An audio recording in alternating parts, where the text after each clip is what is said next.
जीऊं या मरूं वो तेरे लिए है, तू मेरा प्रभु।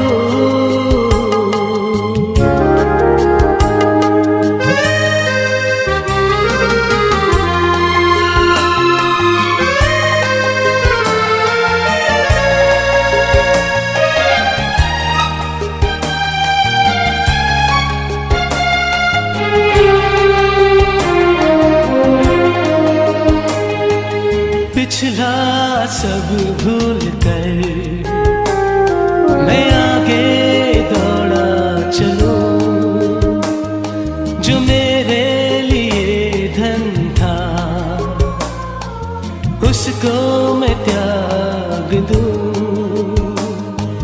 पिछला सब भूल कर मैं आगे दौड़ा चलूं, जो मेरे लिए धन था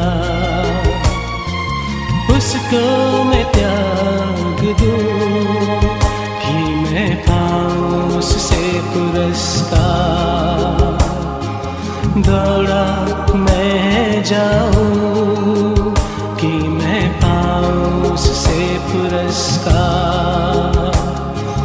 दौड़ा मैं जाऊं, मैं जीऊं या मरूं वो तेरे लिए है, तू मेरा प्रभु। मेरे जीवन का मकसद तू है, मेरे जीने का कारण तू है। मैं जीऊं या मरूं वो तेरे लिए है, तू मेरा प्रभु। मेरे जीवन का मकसद तू है, मेरे जीने का कारण तू है। मैं जीऊं या मरूं वो तेरे लिए है, तू मेरा प्रभु।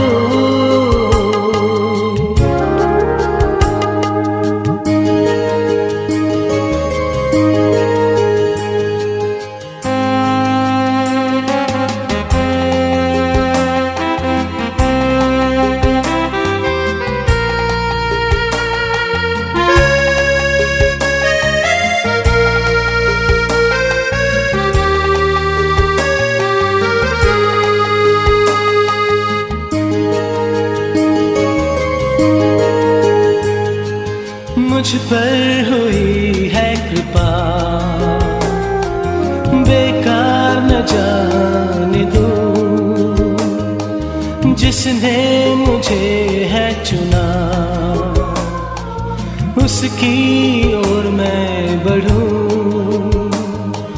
मुझ पर हुई है कृपा, बेकार न जाने दूं। जिसने मुझे है चुना उसकी ओर मैं बढ़ूं। देखूं तेरी सलीब पर खींचा मैं जाऊं। देखूं तेरी सलीब पर खींचा मैं जाऊं।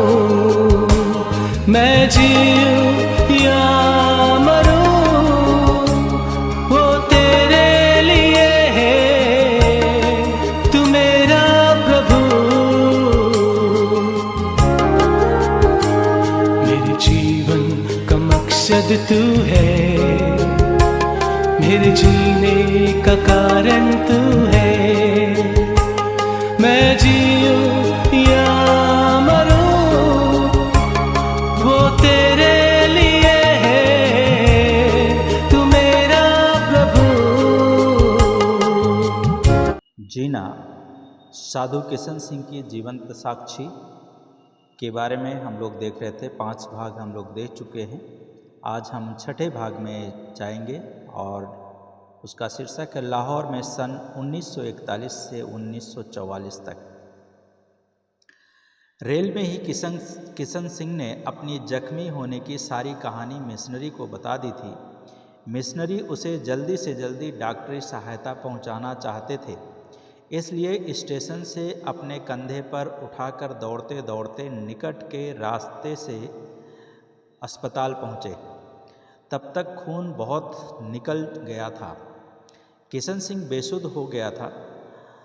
मिशन अस्पताल के डॉक्टर चाको ने जांच कर बड़े अफसोस के साथ में कहा, दुख की बात है यह है कि खून ज़्यादा बह गया है, इसे तुरंत रक्त चढ़ाने की आवश्यकता है, अन्यथा इसके बचने की संभावना नहीं है। उस समय उसके ग्रुप का रक्त स्टॉक में नहीं था, अतः केरल निवासी महिला डॉक्टर मिस तंगम्मा ने अपना रक्त दिया। मुक्ति फौज के 11 युवक युवतियों ने भी किशन सिंह के प्राण बचाने के लिए रक्त का दान किया। ठीक समय पर रक्त चढ़ा देने से तथा ईसाई भाई बहनों की सच्ची प्रार्थना से परमेश्वर ने किशन सिंह को बाल बाल बचा दिया। घाव तो भर चुके थे, किंतु कंधे की जो हड्डी तथा पसलियां टूट गई थीं, उन पर अब भी प्लास्टर बंधा हुआ था। मिशनरी तथा दूसरे भाई बहन अपना प्रेम तथा सहायता देकर उसे प्रसन्न देखते रहे। यूँ लोगों की हार्दिक सहयोग से किशन सिंह आनंदित रहा तथा अपने भाई बहनों, मित्र बंधुओं तथा माता पिता को छोड़कर आने से जो दुख उसके मन में था वह भी दूर हो गया था। यहाँ यीशु की वह वाणी सत्य प्रमाणित हुई। मरकुस 10 अध्याय और उसका 29 से 30 पद में दी गई है। यीशु ने कहा है, मैं तुमसे सच कहता हूँ कि ऐसा कोई नहीं जो मेरे और सुसमाचार के लिए घर, भाई बहन या माता पिता, संतान या भूमि का त्याग करे और इस युग में उससे 100 गुना ना पाए।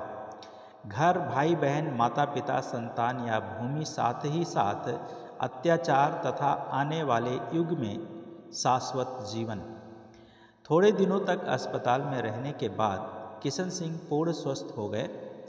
सरदार प्रताप सिंह को ये खबर मिली कि किशन सिंह जीवित है तथा मिशन अस्पताल में स्वास्थ्य लाभ को प्राप्त कर रहा है। ये सुनकर उन्हें बहुत बुरा लगा। सरदार जी ने लायलपुर के 2 गुंडों से कहा, जाओ किसी न किसी तरह किशन सिंह को मार डालो, तुम्हें मैं माला माल कर दूंगा। वे दोनों गुंडे लाहौर के मिशन अस्पताल पहुँचे।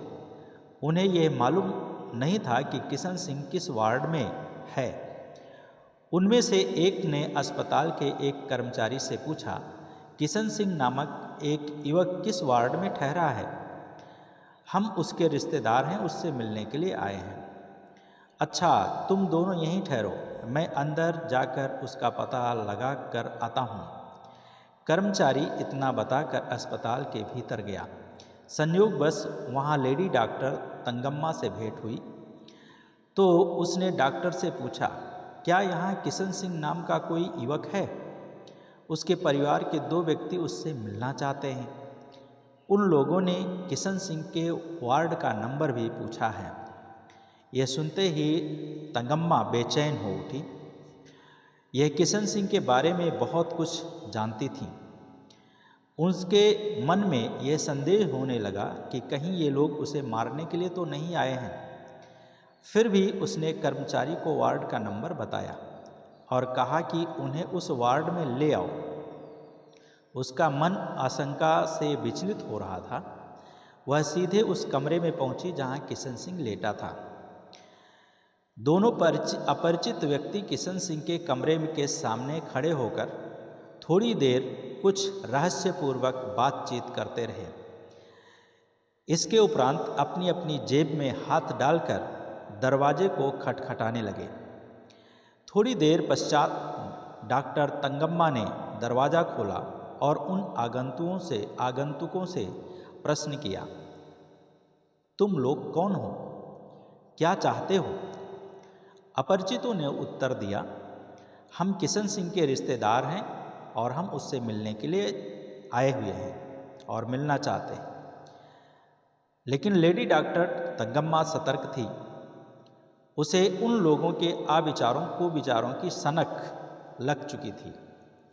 अतः उसने उन लोगों से अधिकारपूर्वक कहा, किशन सिंह को हम किसी से भी मिलने नहीं दे सकते।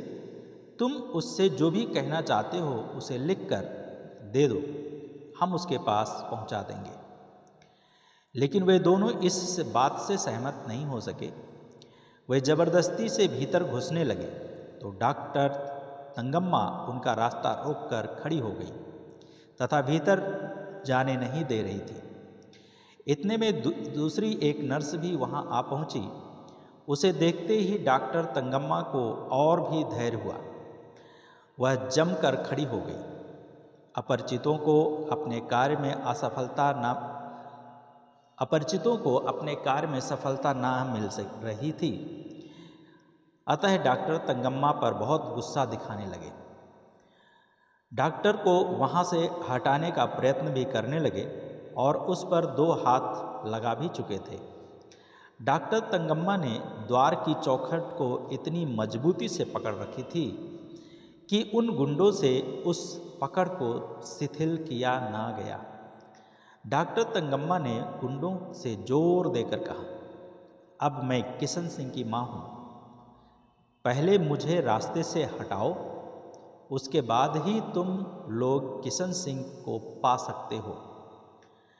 मैं खूब जानती हूं कि तुम लोग मेरे किशन सिंह को मारने के लिए आए हो। ये सुनकर वे दोनों अपने हाथ को जेब से बाहर ज्यों ही निकालने लगे त्यों ही अस्पताल के लोग वहां आ गए और उनको पकड़कर ले गए। डॉक्टर तंगम्मा के चातुर्य व साहस के कारण पुनः एक बार किशन सिंह को प्राण बच गए और वो सुरक्षित रहे। इसके उपरांत मिशनरियों ने किशन सिंह को बाइबल स्कूल में भेज दिया पढ़ने के लिए। अपनी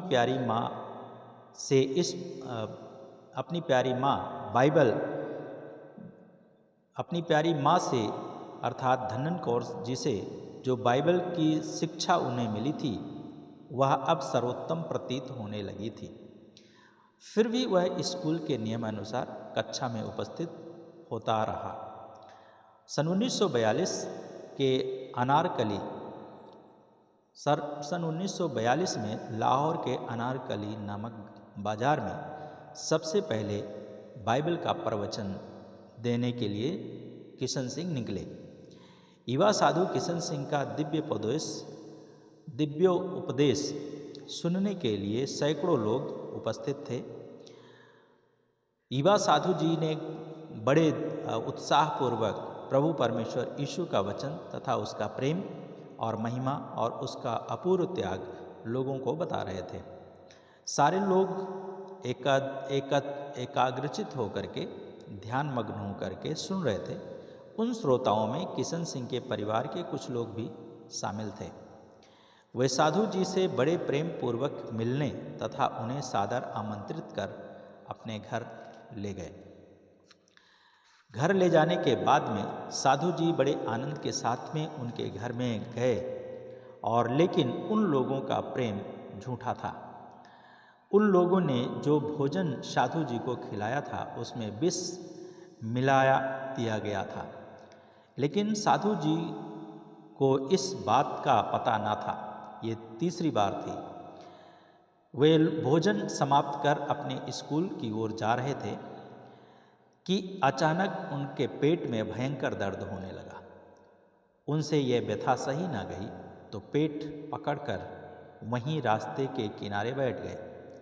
धीरे धीरे विष का प्रकोप बढ़ता गया, जिससे परमेश्वर की कृपा से उसी समय मिशन अस्पताल के एक डॉक्टर उसी मार्ग से गुजर रहे थे।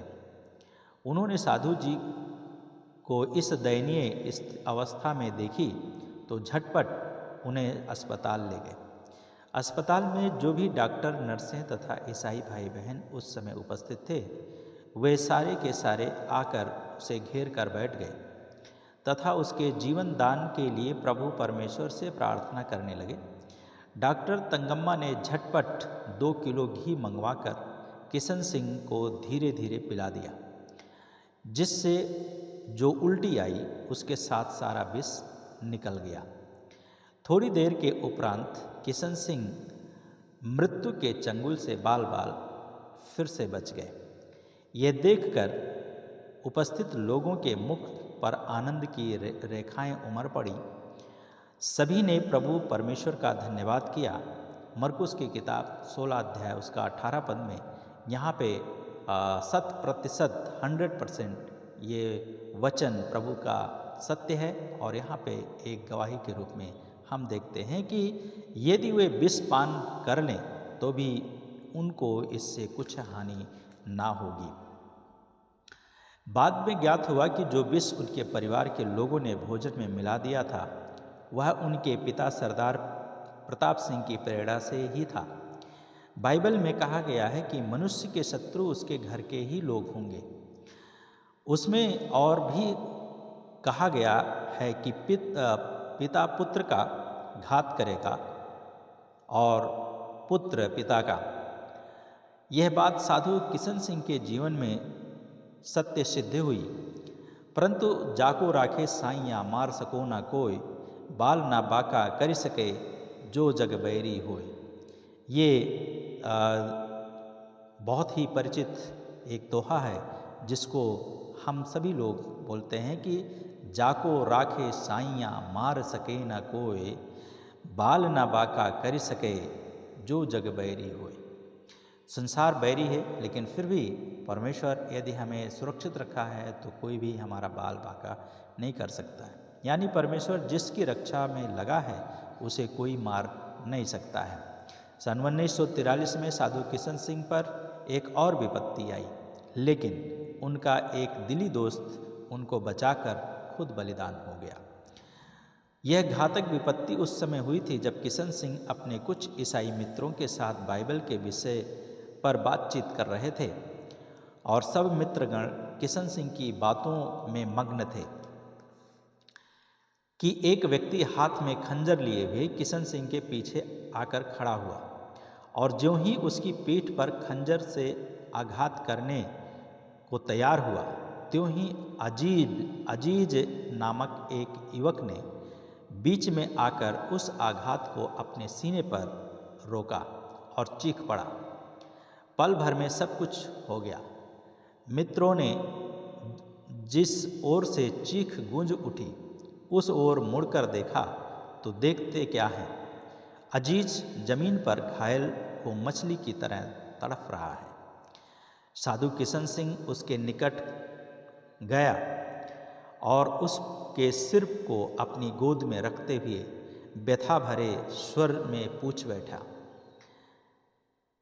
यह क्या हुआ अजीज मेरे दिली दोस्त की ये हालत। अजीज ने अपनी टूटती हुई सांसों को काबू में लाते हुए बड़ी मुश्किल से बोलने का प्रयत्न किया। जरा यूहन्ना 15 का 12 और 13 पद पढ़ो। किशन सिंह ने तुरंत बाइबल खोलकर पढ़ने लगा। मेरी आज्ञा ये है कि जैसा मैंने तुमसे प्रेम किया है वैसे ही तुम भी एक दूसरे से प्रेम करो। इससे बड़ा प्रेम किसी का नहीं कि कोई अपने मित्रों के लिए अपने प्राण दे। अजीज ने आगे बोलने का प्रयत्न किया, मैं एक मसीही हूँ, एक ईसाई हूँ। इस कारण यीशु की आज्ञा का पालन करना मेरा कर्तव्य है। मैं बहुत प्रसन्न हूँ। ये बोलते बोलते उसकी सांस रुक गई। जो प्राण पखेरु इस शरीर के पिंजड़े में बंद पड़े थे वो हमेशा के लिए उड़ गए। उसके मुख पर एक अलौकिक आभा भरी मुस्कान मात्र रह गई थी। यूँ अजीज ने अपने मित्र साधु किशन सिंह के हित अपने प्राण अपने प्रिय परमेश्वर प्रभु यीशु मसीह के चरणों में समर्पित कर दिए। सन 1944 की बात है। एक दिन संध्या के समय लाहौर के हजारी गेट नामक स्थान पर साधु किशन सिंह बाइबल का प्रवचन दे रहे थे। वहाँ उपस्थित श्रोताओं में बहुत से मुसलमान भाई भी थे। प्रवचन की समाप्ति पर एक मुसलमान भाई पास वाले एक होटल से उनके लिए चाय ले आया तथा साधु जी से अनुरोध किया कि चाय ले लें। उसके प्रेम भरे अनुरोध को वे ठुकरा ना सके। उनको किसी तरह की आशंका भी नहीं हुई। चुपचाप चाय पी ली। वह मुसलमान प्याला लौटाने होटल की ओर चला गया। वहाँ उसने एक सरदार से कहा, जिसे साधु जी ठीक तरह सुन न सके, लेकिन कुछ संदेह तो होने लगा। अतः वे तुरंत वापस चलने के लिए चल पड़े, किंतु मार्ग में ही उल्टियाँ होने लगी। उनके साथ जो थे वे उन्हें अस्पताल ले गए। परमेश्वर की कृपा से पुनः 5वीं बार भी वे बच गए और साधु किशन सिंह के हित चिंतकों ने उन पर जो घातक आक्रमण होते थे उसके कारण वे बहुत दुखी हो उठे और विचार करने लगे कि अब किशन सिंह को भारत में रखना ठीक नहीं है, इसलिए विलायत में भेज देने का निर्णय करने लगे, क्योंकि पंजाब में उनका जीवित रहना असंभव हो गया था। परमेश्वर इस कहानी के द्वारा आपको आशीष दे। तो परमेश्वर के लोग जो परमेश्वर का जन है, सच में परमेश्वर उन्हें बचाता है और परमेश्वर उनको बचाकर अपनी महिमा के लिए इस्तेमाल करता है। बंदूक की गोली से परमेश्वर ने बचाया, विष से बचाया और साथ साथ में खंजर से बचाया और उसके साथ साथ में फिर से जहर दिया गया चाय में, उससे भी परमेश्वर ने बचाया। आपको भी परमेश्वर बचाने की सामर्थ्य रखते हैं और आपको भी परमेश्वर बचाएंगे यदि आप परमेश्वर के साथ में बने रहते हैं, तो परमेश्वर आपकी मदद करेंगे। आइए हम प्रार्थना करें। प्यारे प्रभु यीशु मसीह, हम धन्यवाद देते हैं इस सामर्थ्य भरी गवाही के लिए जो आपके सामर्थ्य के कार्य इसमें प्रकट हैं। और प्रभु, आपने सचमुच में आप महान हैं और आप अपने लोगों के लिए महान कार्य करते हैं। हम आपका धन्यवाद करते हैं। धन्यवाद के साथ के जीवनों को आपके हाथ में देते हैं। इस गवाही को जितने लोग सुनते हैं उनका जीवन में आप अद्भुत कार्य करें ताकि वे भी आपको पहचान सकें। धन्यवाद के साथ प्रार्थना यीशु के नाम से मांगते हैं, आमीन।